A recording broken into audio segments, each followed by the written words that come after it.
And then let's talk about eating at night. A lot of people I work with, if they can't sleep, they get up and eat. If they wake up and they can't fall asleep, they'll go eat something. And then here's the problem with that. Then let's say, you lie there, you wait 20 minutes, you're not falling asleep, you get up, you go to the kitchen, you get something to eat, you get back in bed, and then finally you fall asleep. All of a sudden, you're telling yourself a story. I have to eat to fall back to sleep. So the next night, if you can't sleep, you get up, you're like, oh, well, this is what helped me yesterday. I'm going to go eat something else. So you can very quickly create a habit and a belief that you have to eat in order to fall back to sleep. It's not a fact, but it's something that you've told yourself. And so you start to believe that it's true because of that repetition in your brain. And pretty soon you make it true, right? Like your brain listens to your thoughts. And if you say, I don't fall asleep unless I eat something at 3 in the morning, well, your brain's going to start believing that. And then you'll always feel like you need to eat something and you will eat something. And that can be a problem because most of us at 3 in the morning, if we can't sleep and we're thinking of eating something, people are not roasting broccoli at that time, right? What are we reaching for? Hyper palatable food, chips, ice cream, cookies, bowl of cereal, things like that. Yogurts, flavored yogurts, sweet flavored yogurts.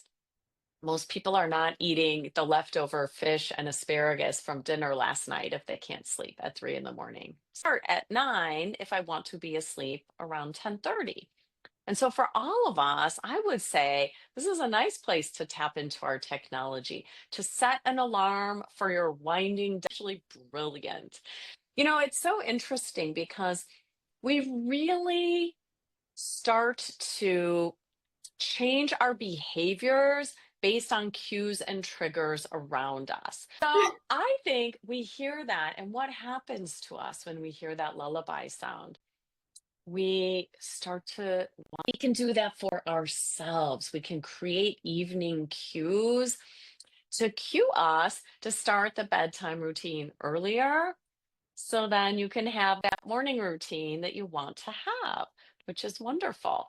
So your evening routine might start with an alarm that sounds like a lullaby. Now that triggers you to think, okay, now it's time to relax. You've sort of pre-programmed, so we become pre-programmed as adults to find that soothing and to think of that as a sleepy time sound.